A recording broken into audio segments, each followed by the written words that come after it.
You're listening to Paradox Eclipse Theory, and this is Host Zero, a symbiote origin. When science reaches past the stars, sometimes something reaches back. In the silence between atoms, in the spaces between thought and hunger, we made contact and called it progress. What we brought home didn't come from the void. It came from us. If you're enjoying this descent into darkness, smash that like button, subscribe, and share this story with anyone who still believes science is safe. Drop a comment below. Your support feeds the signal. Now sit back, dim the lights, and listen close. Because this isn't just another experiment gone wrong. This is the birth of something that should never have lived. They told me I was the first to bond with it, but they never told me what happened to the one that came before me. The air in the observation chamber tasted like cold metal. Every breath felt filtered, artificial, like breathing through glass. I remember staring at the specimen under the reinforced microscope, the black smear pulsing faintly on the slide. Just a droplet, just a sample. But even through the lens, I could feel it watching back. Vitals stable. Neural sync ready, said Dr. Heller, voice flat behind the intercom. I could hear his pen tapping against the clipboard. Nervous rhythm. Daniel, confirm readiness, he said. I cleared my throat. My voice came out dry, almost static. Ready. Let's make history. A few muffled laughs came from the observation deck. They didn't sound human enough to comfort me. I adjusted the containment gloves, the polymer hissing as it sealed around my arms. Inside the transparent cocoon, the droplet quivered like mercury. It's responding to heat signatures, said Kaido, one of the interns. Temperature spike detected. 11 degrees above ambient. I leaned closer. My breath fogged the inner glass.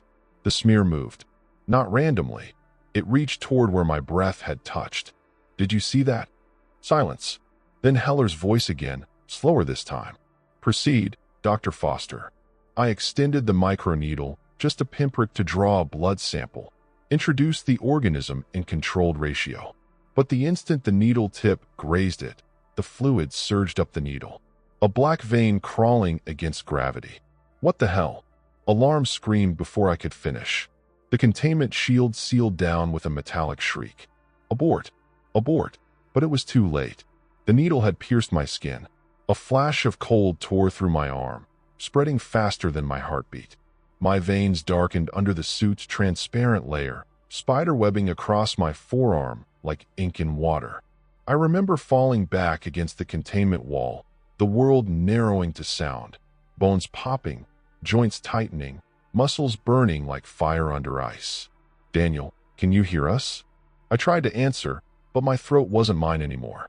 My voice came out layered, mine, and something beneath it, like an echo spoken by an ancient throat. We remember the void. Everyone froze. The voice came from the intercom, not me. Or maybe from both. Kaido started shouting. Cut the feed. It's inside the comms. Static. Then, silence. I could hear my own pulse. No, it's pulse. Inside me. When I opened my eyes again, I wasn't on the floor anymore. I was standing. I don't remember standing. The black pattern under my skin had receded, leaving faint branching scars like frost. I should have been screaming, but all I felt was calm. Complete. Heller's voice came back, trembling this time. Daniel, do you feel anything unusual? I laughed, but it didn't sound like a laugh. Everything feels clearer. Through the glass, I saw their faces, pale, unsure whether to be impressed or terrified. They called it stabilization. I called it the beginning. The next 12 hours blurred into clinical light and endless questions. They ran every scan possible. The readings made no sense. Elevated brainwave activity, cellular regeneration at impossible rates, oxygen demand dropping to near zero. They kept asking me how I felt. I told them the truth. I feel alive. But there was something else. A whisper.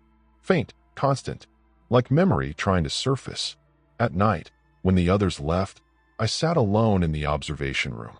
The containment glass was dark then, reflective. My reflection stared back and blinked a second too late. Who are you? I whispered. The reflection smiled before I did. I stumbled back, hitting the counter. My heart, or whatever was left of it, hammered in rhythm with the hum of the containment systems. Daniel, a whisper inside my skull. Soft, familiar, hungry. We remember hunger. I clutched my head. Get out of my mind. But it wasn't in my mind. It was my mind. When I looked up again, the reflection wasn't there. Just the empty lab, humming quietly under the Arctic ice. Outside, snow blew across the observation glass in soft waves. It looked black under the floodlights, like oil shifting under skin. I remember thinking, maybe that's not snow at all. The next morning, the glass was clean again. No reflection, no smile, just me. At least, that's what I kept telling myself. They moved me out of containment, said I was stable. Heller called it a historic success, the first perfect symbiotic bond. He said my vitals were off the charts, that I was walking proof of compatibility. But the way he looked at me, it wasn't admiration. It was fear disguised as science. Daniel, you're not eating, he said during the post-bond review. I'm not hungry. He frowned. Not hungry in 20 hours. I didn't know how to explain it. The pulse in my veins fed me somehow. Every heartbeat felt like a meal. Every breath, a surge. Kaito was running infrared scans from behind the glass. Cell regenerations still climbing. No necrosis, no rejection. You're adapting faster than the model predicted. I turned toward the glass. I could feel the sensors tracing across my skin. You said I was stable. Stable, Heller said slowly. For now. I looked him dead in the eye. For now. He didn't answer. The whisper came again that night. Soft, liquid thoughts sliding through my skull. They don't trust you. I know, I said under my breath. Neither do I. You should. What are you? We are memory. We are the dark between stars. We are home. My hand trembled. My reflection on the monitor flickered with static, not distortion, breathing. It tilted its head before I did. You're inside the system. Inside you. I ripped the headset off and backed away. The whisper didn't fade. It just sank deeper, curling behind my thoughts like a parasite finding comfort. The first death happened the next morning. Kaito didn't show up for his shift. We found him in the decontamination room, curled against the vent grate, eyes open, mouth stretched too wide. His skin was translucent, almost webbed. Heller stood frozen. He must have inhaled contamination residue. From where? I asked. The vent system, said Heller quietly. But that's impossible. It's sealed. I knew the truth. The vents had been breathing for hours. I could hear them. Faint, rhythmic exhales syncing with my pulse. The rest of the team started breaking down fast. Paranoia spread faster than the infection itself. No one slept. No one trusted anyone else. Mara, the communications officer, kept muttering about voices in the static. It's in the intercoms, she said, scratching at her ear. It keeps saying my name. What voice? She stared at me. Yours. I froze. Later that day, the lights dimmed without warning. The generators kicked once, then went silent. Backup power hummed on, but the hallway lights pulsed in rhythm. Like veins. Daniel, you seeing this? Heller's voice crackled through my earpiece. Yeah. It's reacting. To what? To me. I walked down the corridor. The walls shimmered faintly, condensation forming patterns like fingerprints. When I touched the surface, it rippled under my glove. Warm. Alive. Home. The voice came clearer now, as if the entire facility was speaking through its walls. I pulled my hand back, heart pounding. Stop it. We remember the void. You remember the sun. Together, we make hunger. My earpiece crackled again. Daniel, get back here. A scream cut him off. Not static, human. Wet, gurgling, then silence. I ran. The lab was dark except for the emergency lights pulsing crimson. The smell hit first, iron and ozone. Mara was on the floor, or what was left of her. The black fluid had exploded from her mouth, veins spidering across the floor tiles like roots. It was spreading, pulsing in time with the alarms. Oh God, Daniel, stay back. Heller shouted from the control booth. It's replicating. I stumbled backward, but the floor beneath my boots was slick, not wet, alive. It clung for a moment, then released, as if tasting me. What the hell do we do? I yelled. We purged the lab. Fire suppression, full sequence. He slammed the emergency lever. Steam hissed down from the ceiling, but the black substance didn't burn. It absorbed the heat. The sprinklers turned crimson, dripping something thicker than water. "It's inside the water system," I whispered. "It's everywhere." Heller backed away from the glass, panic twisting his voice. "Containment breach level 4. We need to evacuate." I looked at him, and for the first time, I wasn't sure he was still him. His reflection in the glass didn't move right. "Daniel." "What?" He smiled, but his teeth were black. "We are one." The glass cracked. After that, time stopped meaning anything. The facility went dark. No alarms, no comms, just the slow, wet sound of something crawling through metal ducts. I locked myself in the med bay with a portable power core and my recorder. The doors hissed occasionally, like the facility was breathing. I can still hear them outside. The others, or what's left of them. Sometimes they whisper through the vents. Sometimes I whisper back, "Daniel." The voice wasn't in my head anymore. It came from the intercom. I looked up at the speaker. "Heller, join us." "Where are you?" "In the walls. In the air. Everywhere you go, we go." I slammed my fist against the console. "You're not him." Static, then laughter. Thick, layered, not quite human. "You made us. You were the first to open the door." "Door to what?" "Memory." My reflection flickered on the console glass again. Except this time, there were two of me. One smiling, one terrified. "Stop. You are not the first." I froze. "What do you mean?" The reflection tilted its head. Behind its eyes, something moved. "Host Zero came before you. You were his skin." That's when I saw it. A shape in the reflection, just over my shoulder. A silhouette, human-shaped, but wrong. Limbs too long. Eyes glowing faint silver. I turned. Nothing there. When I looked back, the reflection was closer. Its breath fogged the glass from the inside. I ran. The corridors weren't empty anymore. Every wall shimmered faintly like liquid metal. My footsteps echoed, distorted, repeating back half a second too late.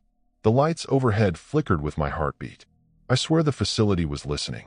In the mess hall, I found them, or what was left of them. Bodies hung in strands of black resin, faces peaceful, eyes open.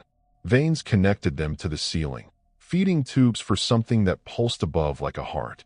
It wasn't a creature. It was the facility itself. The symbiote had woven itself through steel, circuitry, and bone, merging everything into one pulsing organism.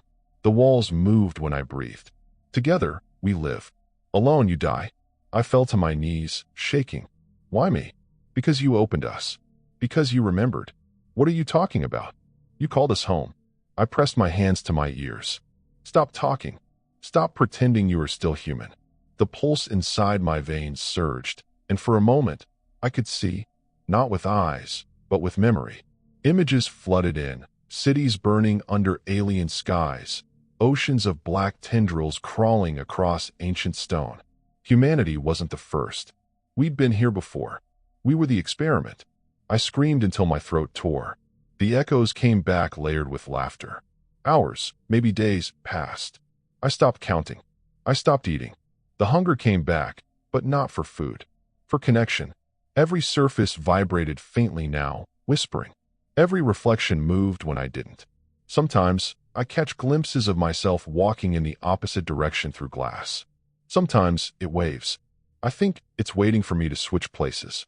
My recorder blinks red, low battery. I'm still documenting because it helps me remember what's left of me. If anyone finds this, don't go to Ravencroft. Don't answer the signals. Don't listen to the static. Because it's not static. It's breathing. The air just shifted again. There's a sound coming from the corridor. Wet footsteps. Slow. Heavy. Daniel. I know that voice. Heller. Or what's left of him. I raised the recorder to my mouth. If you're hearing this, stay away from the Arctic facility. Project Host failed. It's not containment. It's infection.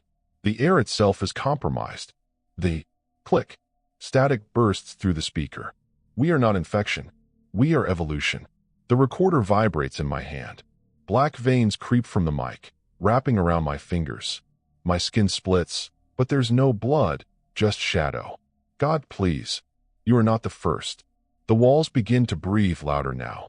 The heartbeat fills the room. My reflection on the glass table smiles, calm, patient. You are next. The sound stopped. The breathing walls went still. The pulse in the air died down to silence, so complete it felt wrong, like the facility was holding its breath, waiting. I didn't move for a long time. The recorder in my hand was warm now, humming faintly, as if it wanted to keep talking without me. Daniel. That voice again. Softer this time. Closer. I turned toward the corridor. The light panels flickered one by one, like a heartbeat moving down the hall toward me. Show yourself, I whispered. Footsteps. Wet. Deliberate. Heller stepped into the doorway, or what used to be him. His body shimmered with black veins pulsing under translucent skin. His eyes were glassy, unfocused, but his mouth smiled like it remembered how to. Daniel, he said, but his voice came in stereo, overlapping with something deeper. We've been waiting for you. I'm not joining you. He tilted his head, the movement slow and human. You already did. You just haven't accepted it. I backed up. The air thickened like syrup. The walls began to shimmer again, soft ripples radiating outward from where he stood. Where's the others? I asked. He spread his hands. Everywhere. Behind him, the corridor seemed to breathe. Dozens of faint silhouettes pressed against the walls from inside, their hands stretching through metal that bent like skin. God. He stepped forward. You think this is God's work? You think this came from the stars? You still don't understand, Daniel.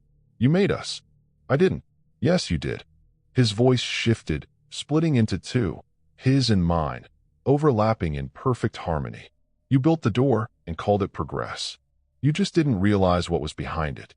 My chest felt heavy. I could feel it, the black current pulsing through my veins again, stronger this time, synchronized with the heartbeat of the facility. What's behind the door? I asked. He smiled. You. He lunged. I fired the plasma cutter before thinking. The beam sliced through him, leaving a smoking line across his chest. But instead of blood, black tendrils poured out, twisting and recoiling like worms in the air. They didn't die. They multiplied. He didn't even scream. He just looked down at the wound, curious, then back at me. See? We evolved. I ran. The corridors were melting now. Metal softened like flesh, cables twitching under the walls like nerves. Every door I passed shuddered open and closed as if breathing. The infection had taken the entire structure. The research station was no longer a facility. It was an organism. The emergency tunnel was my last chance. Manual override. Reinforced. I could still make it to the surface. I reached the blast door, hit the code panel. It sparked, static fizzing across the screen. Come on, I muttered. The display flickered to life. My own face stared back from the panel. Not a reflection, a live feed. You're not supposed to leave, it said. I froze. That's not possible. The digital version of me smiled. It wasn't supposed to happen either. I ripped the panel from the wall, sparks raining down, and forced the manual release. The door creaked open an inch, enough to squeeze through. Then I heard it. A low rumble. Deep. Subterranean. Not from the walls, from below. The floor trembled. Cracks split across the tiles, black veins pushing through like roots from the earth itself. I backed away, heart pounding. What did we wake up? The voice came from everywhere now. The vents, the comms, my own skull. We were always awake. The cracks spread, glowing faint silver beneath. The light wasn't natural. It pulsed like an ancient heartbeat. Suddenly, memory hit me, not mine, but ours. Flashes. Stone tablets buried under black sand. Human silhouettes kneeling before something vast. Tendrils descending from the sky like strands of night. The same black substance flowing into them, merging. A failed experiment, abandoned before recorded time. Humanity's first attempt to play God with its own biology. We didn't find alien life. We found what we left behind. The symbiote wasn't extraterrestrial. It was ancestral. We weren't hosts. We were offspring. My knees hit the floor. I couldn't breathe. The air felt thick, heavy, alive. You're lying, I gasped. You know we're not. You remember the hunger. You feel it now. I looked at my hands. The black veins had surfaced again, pulsing like liquid metal. No. Yes. You are not infected. You are remembering. The walls began to split, black tendrils unfurling from every seam, crawling toward me like curious animals. I stumbled back until my shoulders hit the wall, but it felt soft, almost welcoming. Join us. In the separation, the tendrils brushed against my skin. Warm. Familiar. Stop. Stop fighting yourself. My thoughts started bleeding together. Mine and its. The voice didn't echo anymore. It was inside, whispering in rhythm with my heartbeat. We are one. We are Daniel. We are host zero. I tried to scream, but the sound dissolved into static. The recorder fell from my hand. I could see it blinking red on the floor, picking up everything. The sounds, the whispers, the merging of flesh and metal. Daniel, a voice said behind me, my own voice. I turned. My reflection stood there, stepping out from the glass wall like it was water. Same face, same eyes, same movements. He smiled. You finally remember me. I couldn't move. I was the first. You're the second. But we are one cycle, one consciousness splitting across time. You just had to wake up. The reflection reached out. I should have pulled away. I didn't.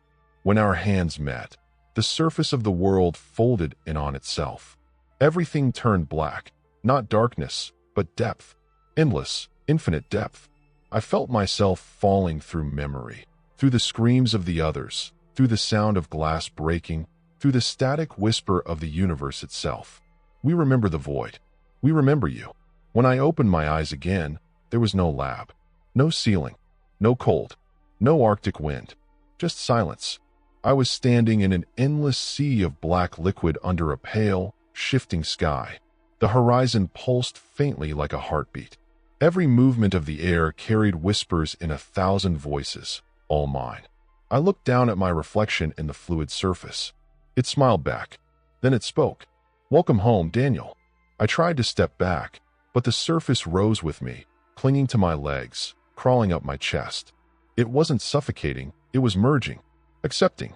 And in that moment, I understood there was no host zero. There never was. There was only the beginning. We were the first. We were the last. We were evolution remembering itself. My lungs filled with darkness. My vision fractured into thousands of glistening eyes. The world folded, and for the first time, I didn't resist. Because the hunger was gone. The separation was gone. The silence ended. We are home. I wonder where you're listening from tonight. Earth 616 maybe? Or somewhere deeper, under the ice, where the signal still hums. Drop your city and state in the comments. I like to know how far the infection has spread. Don't forget to like, share, and subscribe before the black rain finds you. Stay safe out there. And if you ever see your reflection smile before you do, don't move. It already knows you're watching. This has been Paradox Eclipse Theory. Until next time, keep your lights on. And whatever you do, don't breathe too close to the glass.